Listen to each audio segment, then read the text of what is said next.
పార్వతీపురం మన్యం జిల్లా సాలూరు పట్టణంలో YCP camp కార్యాలయంలో మాజీ ఉప ముఖ్యమంత్రి పీడిక రాజన్న దొర చర్చా వేదిక ఏర్పాటు చేశారు. ఈ కార్యక్రమంలో 27 ముఖ్య అంశాలను పార్టీ నాయకులకు, కార్యకర్తలకు వివరించారు. సూపర్ 6 అంటూ కూటమి ప్రభుత్వం రాష్ట్ర ప్రజలను ఏ విధంగా మోసం చేసిందో ప్రజల వద్దకు వెళ్లి వివరించాలని కార్యకర్తలను, నాయకులను రాజన్న దొర కోరారు. ఈ నెల 12వ తేదీన జరిగే నిరసన ర్యాలీకి వైసీపీ శ్రేణులు పెద్ద ఎత్తున తరలి రావాలని రాజన్న దొర కోరారు. ఈ కార్యక్రమంలో సాలూరు, పాచిపెంట, మక్కువ, మెంటాడ ముఖ్య నాయకులు, కార్యకర్తలు పాల్గొన్నారు.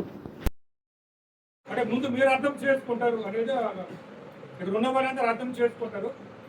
సందర్భాన్ని బట్టి ఇందాక నేను చెప్పాను కదా, మన ఇంటికి వచ్చినప్పుడు ఏం చంద్రబాబు పాలన ఏదో ఆశించమనుకున్నాం, అన్ని అబద్ధాలు చెప్పాడని చెప్పుకోవడము, టీ తాగుతుండేటప్పుడు మాటలు చెప్పేశాడు కానీ అంత డబ్బే ఏమీ లేదు, ఈ పథకం అమలు చేయడం, ఒక ట్రైన్లోనో బస్సులోనో సందర్భం మాట్లాడుకోవడము, ఒక రామ మందిరంలో కూర్చునేటప్పుడు మాట్లాడుకోవడము, ఈ సందర్భంలో ఏదో విధంగా ఈ అంశాలన్నీ ప్రజల హృదయాలకు వెళ్ళేటట్టు, ప్రజల మనసులోకి వెళ్ళేటట్టు చెప్పాలనేది మన మాజీ ముఖ్యమంత్రి వర్యులు, మన పార్టీ అధ్యక్షుడు జగన్మోహన్ రెడ్డి గారి ఆలోచన. కాబట్టి నేను కొన్ని చెప్పిన తర్వాత మనం మాట్లాడవలసిన వాళ్ళు ఎవరైతే మాట్లాడుతుంది. 8 సంవత్సరాల నుండి 50 సంవత్సరాలు నిండిన మహిళలకు ప్రతి నెల కూడా 1500 ఇస్తానని చెప్పారు. ప్రతి నెల కూడా 1500. కానీ ఒక్క చెల్లికి కానీ, ఒక అక్కకి కానీ, ఒక తల్లికి కానీ ఇవ్వలేదు.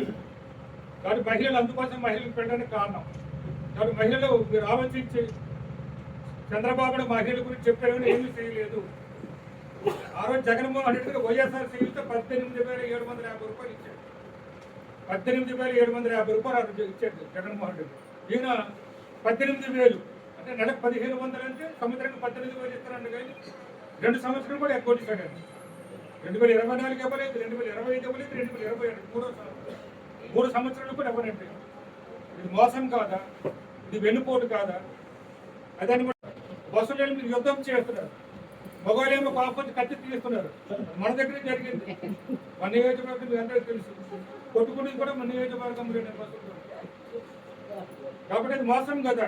బస్సులు కూడా ఎక్కువ వేయాలి. అలాగే కొన్ని బస్సులకి పరిమితం చేశారు. అది మహిళలకు తెలియాలన్నమాట. 20 లక్షల ఇళ్ళకు దగ్గర ఉన్నాయి. అందరికి కూడా ఇస్తానని చెప్పారు. ప్రతి ఇల్లు అని చెప్పారు తన మేనిఫెస్టోలో. చంద్రబాబుని మేనిఫెస్టో ఉంది, ఆయన మేనిఫెస్టోలో అని చెప్పాడు అనమాట.